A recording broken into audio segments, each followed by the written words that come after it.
Hello viewers, তোমরা সবাই কেমন আছো? চলে আসলাম পাখিদের সকালবেলা খাবার দিতে। তো দেখো বৃষ্টির জলে আমাদের কি হয়েছে। তো দেখো আমাদের ইঁদুরে পাখিগুলোকে কি করে খেয়ে দেয়। তোমাদেরকে তো দেখাই প্রত্যেকটা ভিডিওতে যে আমাদের দেখো পাখিগুলোকে কতটা রক্তাক্ত করে। তো এই মইটা এর জন্য রাখা হয় এখানে নামিয়ে।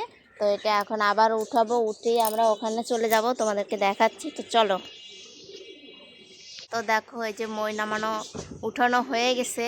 তো আমরা এখন উঠে যাব এখান থেকে। এই যে দেখো কালকে অনেক বৃষ্টি হয়েছে, এর জন্য আর কি এখানে এই কাপড়টা দিয়ে ঢাকা হয়েছে যাতে এদের ঠান্ডা না লাগে।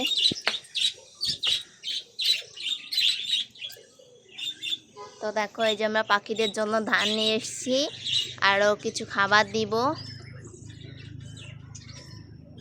তো দেখো আমি কোথায় ছিলাম আর কোথায় উঠেছি এখন। তো চলো যাওয়া যাক। দেখো আমাদের এখানে একটা ফুল গাছ লাগাইছি, অনেক সুন্দর, কিন্তু আজকে ফুল ফোটেই নেই। তো চলো যাওয়া যাক। এইদিকেও বাঁধানো আছে।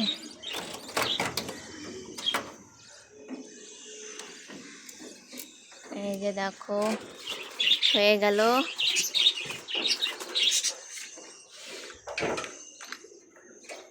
তো চলো দেখা যাক ভিতরে কি অবস্থা। তো দেখো আমাদের ককাটেল পাখি আর ওই যে বাচ্চা পাখি।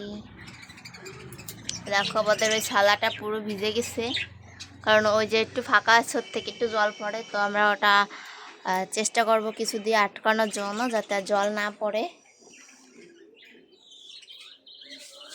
এই যে আমাদের পাখিগুলো সব আর কি ঠিকঠাক মতো আছে এখন। তাও মাঝে মাঝে কোথা থেকে ইঁদুরে ধরে আমরা বুঝি না। তো দেখো এই যে ছোলা ভিজিয়ে রেখেছি এদেরকে দেওয়ার জন্য। এই যে ককাটেল আর এই যে খাবার মেশানো হচ্ছে। এই যে দেখো সব রকমের খাবার দেওয়া হবে। ওই যে খাবার রাখা আছে, চিনি, কাউন, ধান, এগুলো দিয়েই আর কি এদেরকে খাবার দেই। সূর্যমুখীর বিচিটাও দেই, কারণ এখন দেই না, গরম তো এই জন্য দেওয়া হয় না আর কি। আর আজকে ঠান্ডা ঠান্ডা থেকে এদেরকে কোনো শাক পাতা আর কি দেওয়া হয়নি, এনে দিতাম। তো আজকে এই পর্যন্ত, সবাই ভালো থাকবে। আর যারা আমাদের চ্যানেলটা এখনও সাবস্ক্রাইব করে অবশ্যই চ্যানেলটি সাবস্ক্রাইব করবে, লাইক কমেন্ট করবে। টাটা।